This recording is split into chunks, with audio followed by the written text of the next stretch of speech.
Jo Howarth from the Happiness Club, and welcome to another amazing interview in my series, The World of Happiness, talking to people from around the world that do the kind of thing I do and help make other people happy. Today, I am ridiculously excited because I have the amazing Randy Taran from Project Happiness talking to me. I've been so beyond excited about doing this interview, so thank you so much for joining me, Randy. Oh my goodness. It's such a pleasure for me. I'm so happy to be here with you, fellow happiness warrior, if we want to put it that way. I like that. Happiness warrior. I like that. So for the purposes of anybody that hasn't come across Project Happiness, and I can't believe there are people out there who haven't come across Project Happiness, just tell us a bit about what you do. Tell us more about what you do. Well, what we do is share the science-based principles and practices behind living a happier, more fulfilling life. But we do it in such a way that it's accessible to people and fun, and there's curriculum and there's film and books and all sorts of, we'll do anything to reach people. And basically we boil it all down into really bite-sized chunks that anyone can relate to and put into their own lives. Brilliant. And that's so important, I think, isn't it? And actually, I think from my experiences of working in this arena, I don't think any of it is actually rocket science, is it? It's not. No. A lot of it is so simple, such simple things that we can incorporate into our lives. But it's having that knowledge, isn't it? It's having that understanding and the knowledge of techniques and tools that you can use.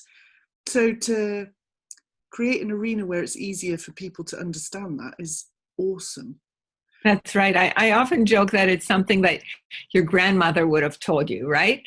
Count your blessings or breathe if you're nervous. It's very simple.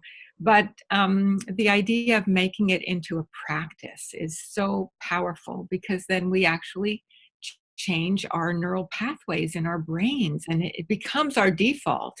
It's not like, oh, should I choose to be happy? It's like, oh, you lean into that the more you practice it. Totally. And I think that's one of my favorite things, actually, is realizing, because I've been actively practicing the kind of stuff that I teach for probably best part of 10 years.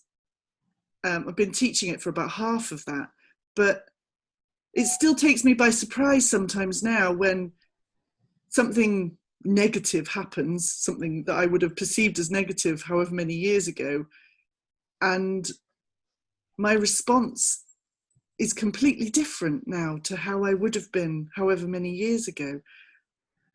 And you realize that, and sometimes when I'm teaching techniques, I think, even in my brain, I'm thinking, they're all looking at me like, how on earth is this going to make any difference to my life? And then you get messages from people saying, oh my God, it really works. This stuff really works. It's amazing. Or it changed my life, or I taught it to my sister, or,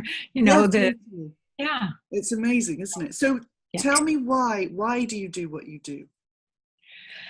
Well, it started, for a very personal reason. My own daughter was dealing with stress and depression. And, one day over the kitchen table, she just said, Mom, I'm stressed out. I want to be happy, but I don't know how. And that was like, oh my gosh, how could this be? Also, I want to be very transparent that I've always been a seeker, and I've always been interested in, all this type of thing about the emotions and about living our best life. And, I took it very like as a mission to keep my family happy. And then when I saw that my daughter was going through such a hard time, it just like made me question what's going on here? Yeah. And I had always felt that there was, even in my own life, there's something more, there's something deeper, there's something yet undiscovered. Mm. So this journey towards helping her, find the tools and so on was in fact helping me.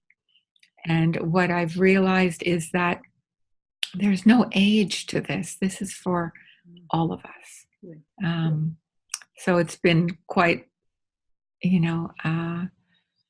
a wonderful journey that I'm very grateful to be on. Yeah. And that's, I think from having chatted to a lot of people who do the same kind of work as us, it's often a personal reason why you begin the work. But a lot of people, Randy, would have stopped at helping their daughter. Uh-huh. So you've created this immense, amazing organization out of that wish to help your daughter. So how did that happen organically? How did that sort of grow into that? Well, I think it was organically. When I first was trying to find information for my daughter, I kind of shoved every book that I had in her face, and she was like, forget it. I'm not interested in that. So I was going, how am I going to reach teenagers? Because that was my first intuition. And I thought, okay, maybe a film. So that was my background. So I thought that's where I can start, because it seems overwhelming. You don't know where to start. So start with something. So my something was film. And we created this film where teenagers from three continents, three countries, actually interviewed thought leaders on the nature of lasting happiness. So they interviewed George Lucas, Richard Gere, a neuroscientist named Richard Davidson, who I'm sure you are familiar with. He's written wonderful books. And ultimately, they met the Dalai Lama in India and met one another for the first time. So that was the first, I guess, the first goal. But with that, I knew I wanted to have a book or some sort of journal that would inspire kids around the world. Because when I found out that the World Health Organization had declared depression, at that time it was the second greatest cause of disability worldwide. Now it's the first, as you know. So analyzing it, like, this was reaching men, this was reaching women, but this was reaching children too. And I thought, oh my gosh, why? Why should kids have to suffer, in this way when there are resources around? And in looking into it, Harvard had their most popular course was the science of happiness. So it's like, why should this be available only at an elite university and only to that age population? This has to be available for kids. So that began the journey. So starting with the film and then the book, where we had kids and thought leaders put in everything that I had wished was available, years ago. So, and then we had requests for curriculum. So we worked with a team on that. And then once the kids were attended to, it was like, what about adults? We all need this, no matter what age. And so how's the best way to reach them? Okay, social media, right? Yeah. So we started moving in that direction with the idea of happiness habits. How can we build happiness habits? So we structured it in the way of like every day had a habit. Mindful Monday, Gratitude Tuesday, Wednesday Wellness, Thoughtful Thursday, and so on. So that's how the social media developed, and we're platform agnostic. We're reaching people on Facebook, Instagram, whatever, and online courses, and a circle group for books that we love, where people can download that anywhere, and also meet in communities, because people, as you know, are so lonely these days, so disconnected. So that's another way. It's just immense. When I look at Project Happiness, it's like the organization I dream of building. It's just, what you've done is just awesome. It's just brilliant.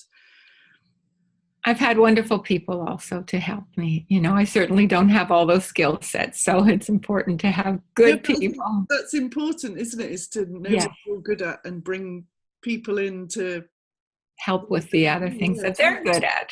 Yeah, absolutely. Okay, so as you, Randy Taran, what gives you the biggest buzz in your work and in your life, if they're separate? What's the biggest buzz? Well, I think in my work, it's connecting with people. Like, I'm so delighted and heartwarmed, to be having this conversation with you, and the idea of, that we are all in this together, and we all are planting seeds. So, connecting with people, talking. I do a weekly Facebook Live series, which I love. I love chatting with people from all over the world on different facets, and I know you share that. So that's one of the things that I absolutely love. Plus writing. I'm now writing a second book on, this has to do with the emotions, and even the various aspects of emotions and how they can help us. So, just diving deeper into that, everything creative. I just love that. And also, I'm a yoga fanatic. So that's something that replenishes me, and that I'm very passionate about. In fact, I'm going, believe it or not, to Borneo for teacher training next week. Brilliant. So yes, it's so fun. It's so fun. So I think I find out that these things complement one another, feed one another, and yeah. So how about in life? What gives you the biggest buzz in your life? In general, I think, well, I have tremendous gratitude and awe for seeing how this movement is growing, because you said that you got into it about 10 years ago, and that was the very beginnings, right? There wasn't even a term called mindfulness then, and social and emotional learning. We got it from a white paper. It was not something that was out there, So just to see how far things have evolved is really wonderful. Cool. Okay, so I know this is probably hard to do, because I think if someone asked me this question, I would be hard pushed to answer it. But if you could give us one top tip for a happy life. One? Only one? I know, just one. What would it be? What would your top tip be? Okay. Can I do two? Yeah, go on. Okay. The first one is always gratitude, because that is the easiest portal, the easiest way to enter this whole business of making yourself happy, right?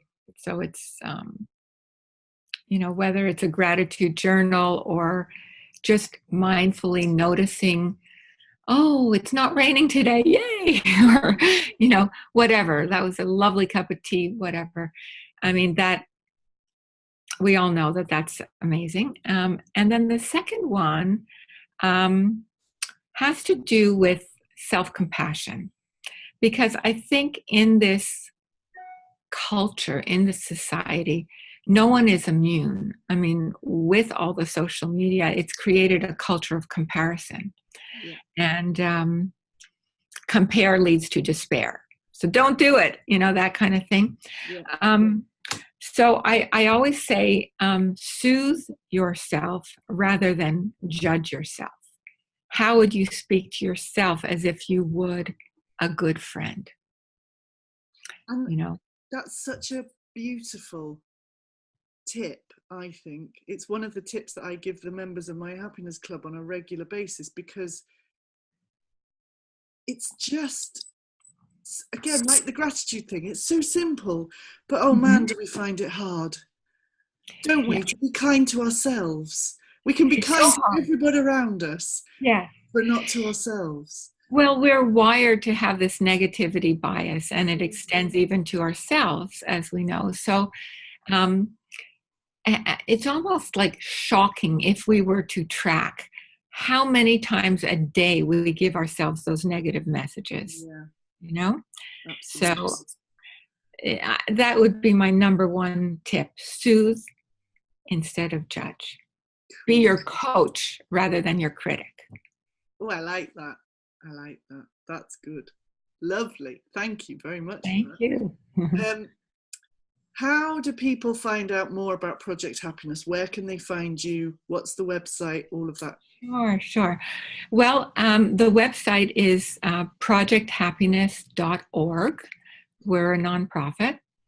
And, we'd love people to check out our social media, our Facebook, facebook.com/Project Happiness, or Instagram. People enjoy Instagram a lot. And so it's projecthappiness_org. And we're there. Fab. Thank you.